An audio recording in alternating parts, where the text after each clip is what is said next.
City. Eriksen's in here. Oh, brilliant finish. Spurs lead again. Alright guys, and welcome to the second edition of the FPL Updates podcast. Today, another two cracking guests on the show in the form of Matty K at MK1 on Twitter and JNO United, the YouTuber and FPL expert. Good evening, gentlemen. Good evening. Good evening.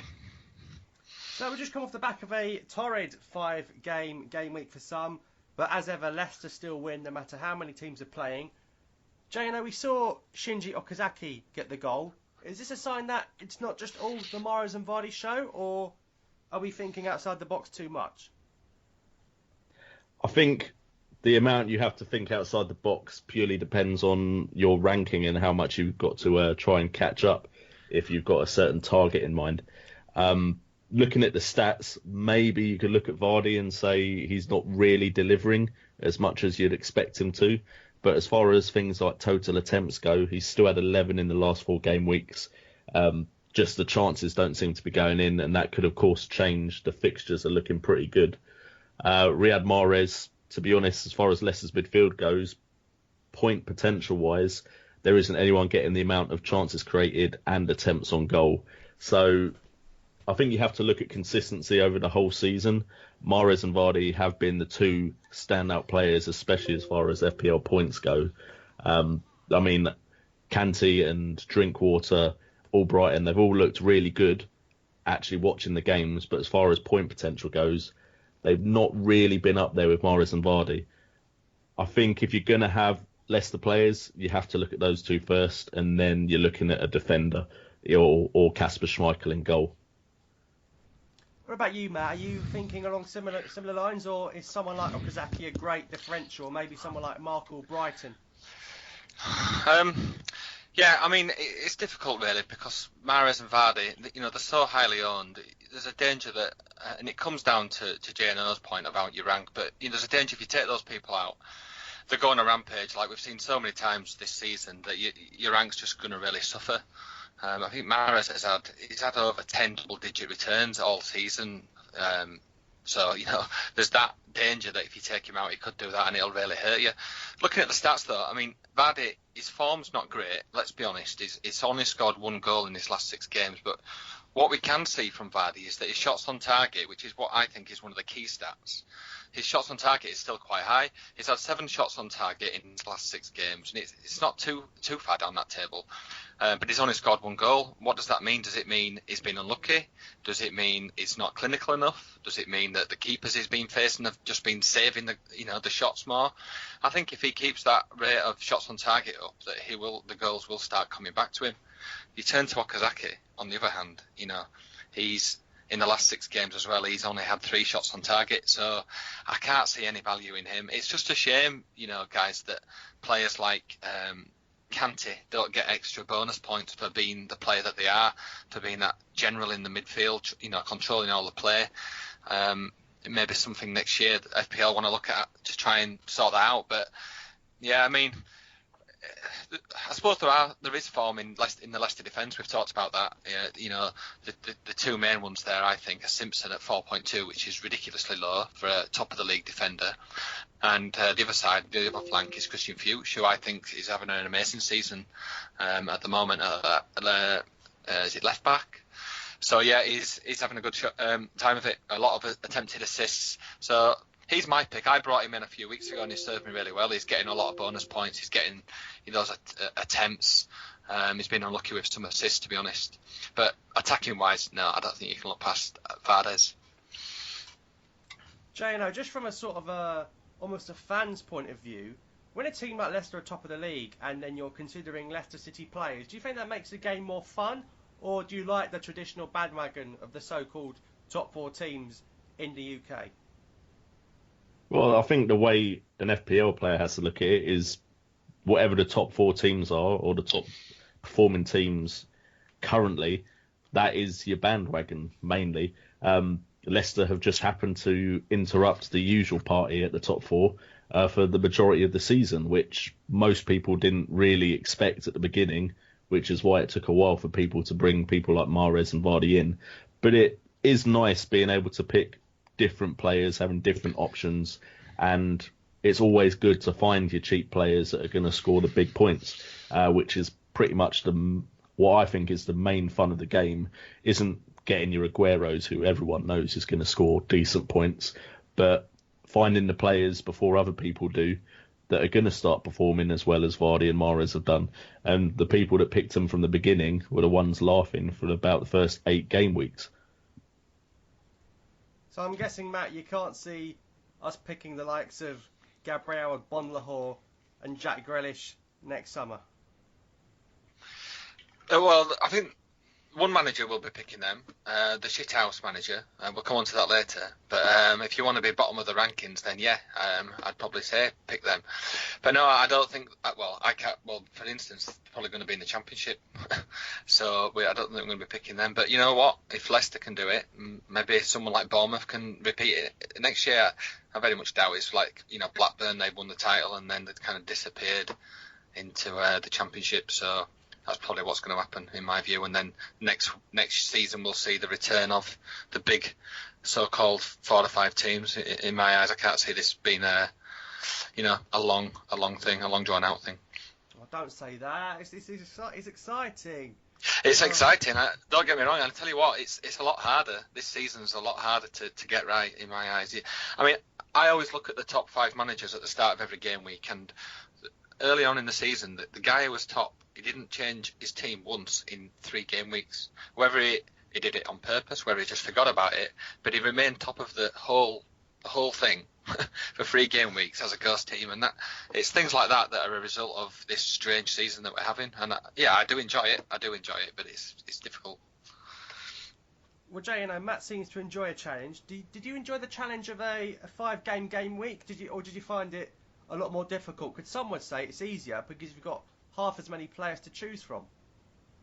Well, I think it's all about when you realise that game week was coming up. Because if you prepared for it, then really by the time game week 30 rolled around, you were ready and you only had maybe 1 or 2 transfers to make to fill the full 11. I was fortunate, only had to swap out 1 player. The player I brought in happened to get decent points. So I had a good game week overall. But now the issue is the more challenging issue is the double game weeks coming up, because you've got less time to prepare. And of course, if you prepared for game week 30, that of course could affect the players you were picking for game week 34. So I enjoyed the challenge, and especially enjoyed it because I did well. But game week 34 coming up, I'm a bit worried about. There is, of course, no excuse to be missing out on the FPL Updates podcast. It's on iTunes, it's on YouTube, it's on SoundCloud. It might be Friday night, but our heads are still in a pickle as to who to captain for the upcoming game week. First of all, it's great to see 10 games back in action. Personally, I'm going to go for Gylfi Sigurdsson. I think with his goals this season, he's been really good in keeping Swansea just above that danger zone. A really, really good player in 2016. It's almost similar to last season. He was great at the beginning, then dropped off. Now he seems to have dropped off, but grown in form. Of course, he takes the penalties, and they're at home to Aston Villa. Matt, are you going to go with Gylfi Sigurdsson as well, or you got someone else in mind? I tell you what, Dean, I've done really well this week. I've managed to narrow it down to 4 people, so I'm getting there with this. And those 4, I'm doing really well. And those 4 people, you've spoke of one. Sigurdsson is on my shortlist. Kane is on my shortlist. Aguero is on my shortlist, and Mahrez is there too. And you know what? I can't even make it any shorter than 4 people. I'm going to really struggle this week, and I think what it's going to come down to for me is just pure gut feel, because I've run the stats and they're all pretty close. Aguero has had 24 shots. Kane's had 28. Those 2 are really leading the way in shots and shots on targets. But the strikers at the end of the day, they're going to be the other 2 guys, Mahrez and Siggy. They've got the assists. They're up there with the assists more than the others. They're more in form. Oh, it's just difficult. I mean, I think what I'm going to do, is I'm just going to go with my gut, which is Aguero. I just think that game's going to be really tasty, and I think it could be the turning point with Van Gaal. I think that the crowd could really, really start to turn on him this week, and I think it's going to be a thriller. I really do. A lot of goals involved. Aguero scored 8 in 8 games against them. City are at home. They score a lot of goals at home. 14 in the last 6. So I think yeah, I think I've just convinced myself it's going to be Aguero. JNO, we'll come to your captaincy choice in a second. Are you on the Aguero bandwagon? Because he didn't score against Norwich, he didn't score against Dinamo Kiev. Is he going to score against Man United? You know what? Aguero is the type of player that you can never, ever discount purely because of the last couple of games. Pretty sure a lot of people were getting a bit tired of Aguero before he had that game against Newcastle and scored 5. So it's dangerous to discard Aguero just because he's out of form. One game could completely change that, and the Manchester derby is the type of game where big players could turn up.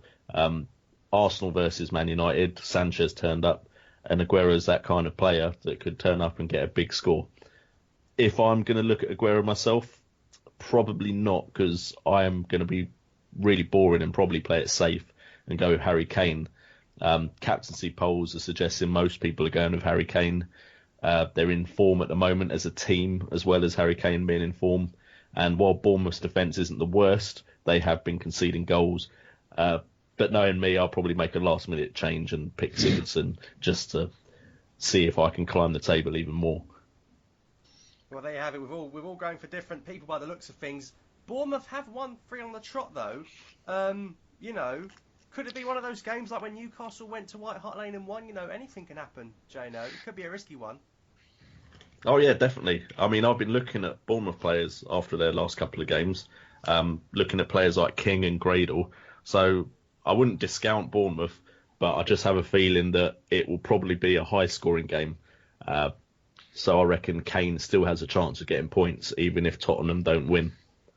You see, my gut's telling me that Tottenham-Bournemouth game is going to let a lot of people down. I don't know why. I think, if you look at Bournemouth, their last 6 away games, they've only conceded 5 goals. I think that's excellent, and that's shown in their recent upturn in the league. They've sealed their safety, really, haven't they? In the last 3 games, they've only conceded 2 goals away from home. So the only thing, again, with that is, now the pressure's off Bournemouth. They're in the Premier League. Will that momentum stop, and will they just leak loads of goals? There's something about that game that I'm just not trusting at the moment, and that's probably what's urging me away from it. But yeah, I could be really wrong, like I was last week. I wish I had that feeling about Aguero last week. Oh, calm down, boys. Don't get into a fight, all right? Let the football do the talking. You touched on Bournemouth there playing well. Would you say that it's better to choose players from teams that have something to fight for, despite perhaps the quality not quite being there? We see sides like Chelsea, Liverpool, Everton in mid-table. Is it worth going for players fighting at the bottom and fighting at the top, or is the fact that they play for Chelsea still a big enough reason to select them? J&O. To be honest, I don't want to really look at teams right now and worry about if they've got something to fight for. I mean, ideally, you'd like every professional footballer to be fighting for something all season, be it their place next season, a transfer to a bigger club or a different club. So I think it's a bit early now. Chelsea, they know they could have a new manager next season, so the players should hopefully be wanting to impress. But there is something to the fact of certain teams will, at certain points, have more to play for than other teams. Everton will have the FA Cup, of course, so they may have an eye on that and not have their full concentration on the Premier League. So it is worth having a look and considering that. But generally, I prefer to play the game as in looking at players that are doing well at clubs, despite what their team are doing. Or if their team are doing well as well, then that's a bonus.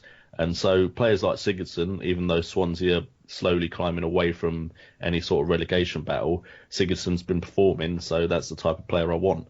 Bournemouth do have players still performing, and I think players like Gradle will still have something to prove because they've just come back from injury, and they want to make sure that next season they're considered one of the main players of Bournemouth. So I would have it in the back of my mind, but I don't want to worry about it too much just yet. What about you, Matt? Would you go along with that as well, or differing views once again? Well, I'd say if you look at the teams who are at the bottom, let's look at them. Sunderland, Norwich, Newcastle and Villa. I'd say they're in the fight, right? I mean, well, Villa are out of it. So you can probably discount them. So you're talking Sunderland, Norwich, and Newcastle. Now, out of those three teams, not one of them have decided, let's just go on a run and let's get out of this mess. Norwich haven't won a game in the last 6. Newcastle and Sunderland have only won one apiece in the last 6. So they're not really turning it on. I think the only exception here could be, and we saw it with Swansea a little, JNO touched upon that, in that a new manager comes in and could get them out. There were a change at Swansea, and it looks like they're safe. Newcastle, Benitez is a class manager in my eyes. He'll sort that defence out, and I think that if any of those three are going to get out of it, it's going to be Newcastle, purely because of that change in management. So look at Newcastle. They've got some tasty games coming up. They've got they've got a derby this weekend. There's going to be probably some goals in that. They've got Norwich after that. Then they've got Liverpool. That's a tough game. But then they've got a double game week, and they're playing twice at home.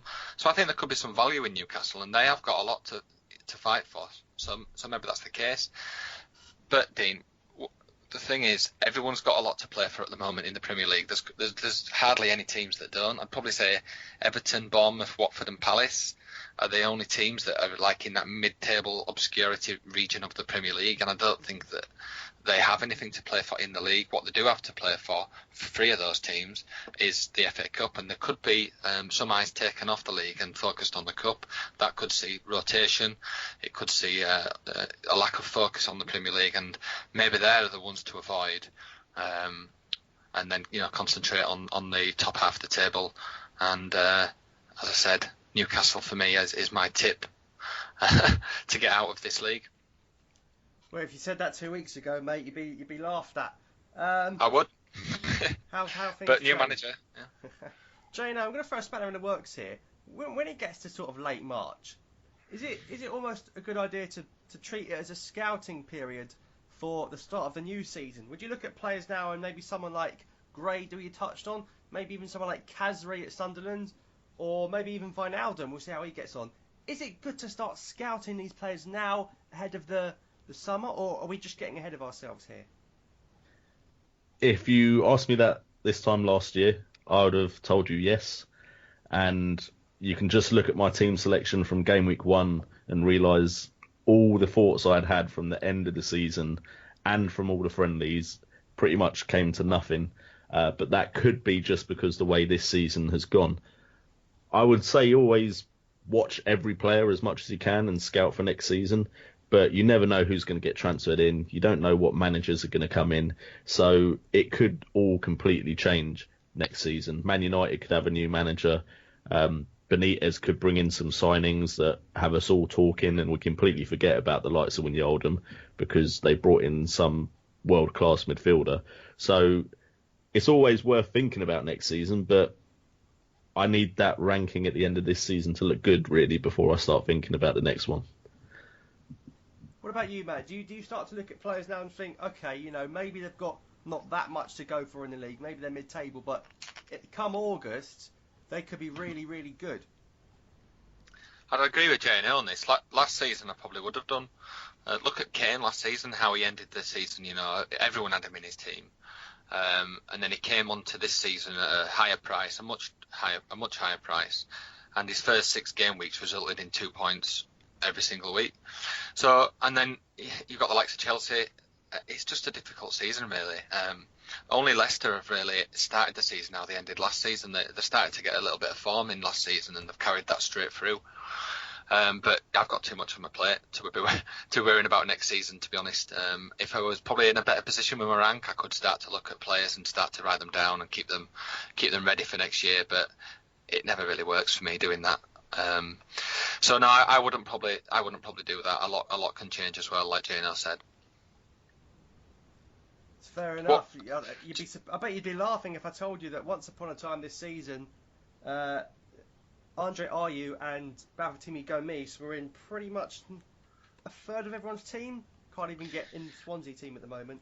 Let's turn to some Twitter questions, and the first one comes in from Tom Meller, who wants to know, if Messi and Ronaldo came to the Premier League, how much would they cost on FPL? How much do you think they would be? Let's go to Matt first. How much would they cost? Well, I think you're talking close to £30 million for the pair. maybe a bit less, 29, 28.5. But you're looking at nearly a third of your budget on 2 players, and I think that would be outrageous. If it did happen, it'd be amazing for the Premier League. I'd love it. But I tell you what, it'd make your captain picks easy every week. Well, maybe it wouldn't. It'd be 50-50 choice between those 2 players, wouldn't it? So yeah, I think that you'd be talking 14 million apiece. That's my presumption. Jano? Yeah, I think you're maybe even pushing 15, because if you take the benchmark players that we had at the start of this season, your Aguero, Sanchez's, Hazards, I think with Ronaldo and Messi, you've just got to put them a little above them, because for consistency, at least in their league at the moment, there is no one better. I think also if Suarez came back, you'd probably be putting him slightly higher than Aguero if he went to the right side. So I think it would kind of ruin it as far as template teams would become very, very common, because everyone would pick those 2. And also captaincy picks, I think you'd just be looking at who's got the easiest fixture, and bang, that's your captain. So yeah. I think it would make FPL more boring, but as far as the Premiership would go, depending on what teams they went to, I think it would make it very, very interesting. But hopefully they wouldn't go to the same team, because then that would make it quite boring. Yeah, it would. What's it also, if you do start them up at 14 million, you got to remember they will score an assist. The price rises as well. The sky's the limit for them, really. How much could they be worth come the end of the season, do you think? I'll tell you what, it would be a brave person to sell them after getting some profit. Yeah. I think you are looking there to a third of your budget. If by the end of the season, there'd be definitely over 30 million for the pair. It's scary, isn't it? Scary thought, but it's unfortunate that it's probably never going to happen. At Red Super Cat would like to know when you're both going to use your bench boost and triple captain chips. Just quickly, Matt, what have you made of the introduction of them, and when are you going to use them? At the start of the season, I hated the fact that the FPL felt the need to change a game that we already loved, but now I used my AOC all-out attack, and I loved it really, and I'm really looking forward to planning for the double game weeks with these other chips. I think you really needed to keep the chips for these double game weeks. I think that using a triple captain chip, unless you used it in game week 8 when Aguero went mental against Newcastle, then you've not really used it wisely. There is talk of having a triple game week, isn't there, with Everton? The Crystal Palace and Everton game still needs to be rescheduled and announced, and that could be a triple game week, and that would be prime time, wouldn't it, to use either of the chips, especially a triple captain. I think, considering I've used my wildcard already, I'm probably going to use my triple captain in game week 34, because I just think there's some tastier games on there. Arsenal have got back-to-back home games against Palace and West Brom, and Man United have got 2 back-to-back home games as well against Villa and I can't remember somebody else who's down there fighting. So yeah, in the end it's actually a really good idea, even though I hated them at the start. What about you, Jano? When you're looking to use your triple captain, because some people reckon it's more down to luck than skill. Oh, I'm going to stay in the boat that I don't like them at all, purely because I've watched people triple captain certain players and think, what on earth are they doing? And then, like Wijnaldum, when he scored 4, I'm sitting there thinking, who on earth triple captains Wijnaldum just out of nowhere at the start of the season? So I do think it is partly down to luck. It does put an extra flavour to the game, and as far as when I'm going to use mine, I'm most likely going to do the same and use triple captain in game week 34. And then game week 37, I'll be using bench boost, purely because I think that will give me more time to get more double game week players for game week 37. But I can't sit here and tell you that's definitely what I'm going to do. To be honest, I don't know what I'm going to do for game week 31 yet. So game week 34 and 37 seems a bit far off. I better let you go then, Jano. The clock's ticking. I'm going to be spending work next morning just trying to figure it all out. So just on that, actually, I did a plan today. Hope my boss isn't listening, but I spent a bit of time doing some planning, and I thought initially it would be easier to get more players in the double game week in game week 37 using a bench boost than 34 because you've got 3 extra game weeks. But it turned out the opposite. It's a lot easier for me in my circumstances to get more players in a bench boost in 34 than it is in 37. So it's not always as it seems. And sometimes when you look at it, you think, yeah, well, that's the right way. But unless you actually write it down on a piece of paper and then you look at it, I think that's really what you need to do. I mean, look at West Ham in game week 37 as well. They've got back-to-back home games against Swansea and Man United. I think Payet could be their last 2 games at their bowling ground as well. So there could be a right atmosphere there. If they're pushing for 4th place, that could be another triple captain chip as well.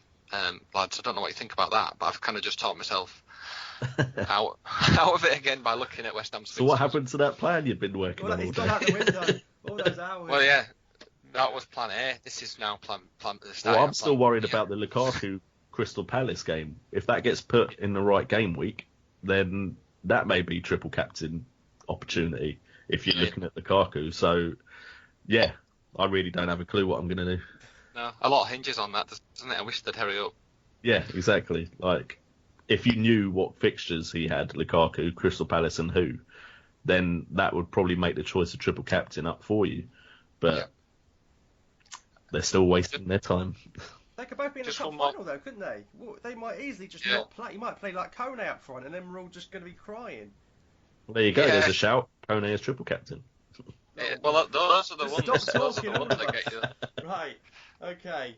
JNO, West Ham fan, of course, best club in the world. Yusuf Otman would like to know: is it worth getting Payet and Antonio in the upcoming game weeks? Well, I've had some time to think about this question, and I've changed my mind quite a few times. Looking at the double game weeks, why not? They're going to be probably playing out their skin for a couple of reasons. They've got the outside chance of Champions League last season at the Boleyn, and Antonio is on form, trying to fight for an England place. Payet is just Dimitri Payet. So why not get one more West Ham player in for those double game weeks as well, especially game week 37? And who knows what scores you could be getting. So my initial thought was, no, you only need one midfielder, and that is going to be Dimitri Payet. But Antonio has been on such form, and to be honest, I've been ignoring it, thinking, it will stop. And it just hasn't. So I'd say he's definitely a player to consider, and there's no reason why you can't have both of them. It's worked with other teams at certain times in the season, so why not for West Ham? Dean, if I could just jump in on there, sorry. I do agree with that, but what I didn't really realise and what I wasn't paying too much attention to today was that game week 35, West Ham blank. So I'd say that game week, if you're going to do that, then game week 37 is the ideal time because, as I say, they're not blanking the week after like they are with game week 34, and they're playing Stoke away, who aren't doing too cracking at the moment in the last game of the season. So just something to think about is that game week 35. A lot of people will be forgetting about that, but it's actually a blank. And also, I'd like to point out Sacco as well, because I think Sacco could be a good shout. Now he's getting back. The question I was going to read there before you came in was, when is the podcast going to come out? Well, obviously it's came out if you're hearing it right now. Twitter user who I won't name. JNO, another question for you here. At DAC43875742, not sure what that's all about at all. Defence differentials for the next 3 weeks. Oh, I'll be honest, I'm not really the type of person that looks for defence differentials that much. The only ones I've considered myself is Newcastle, purely because of Benitez, and that is literally it.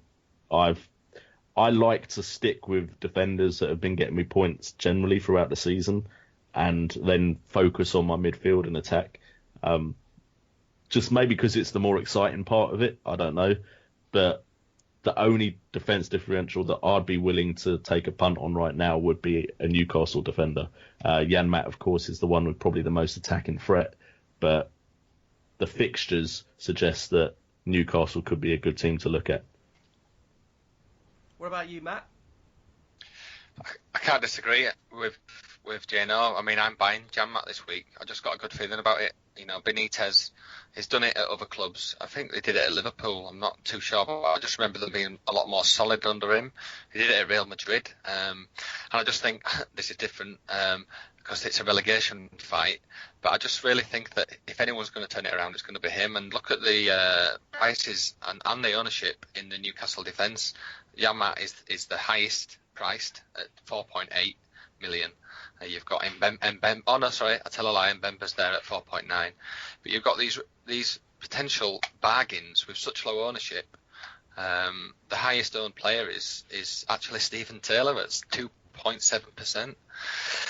So yeah, I think if you're looking at differentials, there's no other team apart from Newcastle really at a cheap price. Anyway. Fascinating as ever, boys. That's pretty much going to wrap up this week's podcast. Before we go, if you don't know much about Matt and Jano, they're going to know just a little bit about themselves. So first of all, Matt, tell everyone why on earth you'd want to write about the worst possible team. Because it's actually really fun. You know, if you go onto the FPL Updates site and go to the toolbar, look for the Shithouse 11. Sorry for swearing, Dean, but it is 8 o'clock. I think that's all right. The idea is to finish as low as I can in FPL, and I'm currently 3.5 million, and I've got all my chips left. I've got wildcard left, so I'm really looking forward to this double game week. I'm really going to try and field just 11 shit players. That's the idea of it. And you'll be hoping the captain gets sent off, I'm assuming. Yeah, you know, the other week when Coughlin got -2, I had the captain on him, but I changed it for some reason. I don't know why I did that. Captain That'd have been amazing. Never thought that I'd week say that. That week I got 12 points, and you know, a lot of people were nearing 100 in that week, so that was a really good week for me.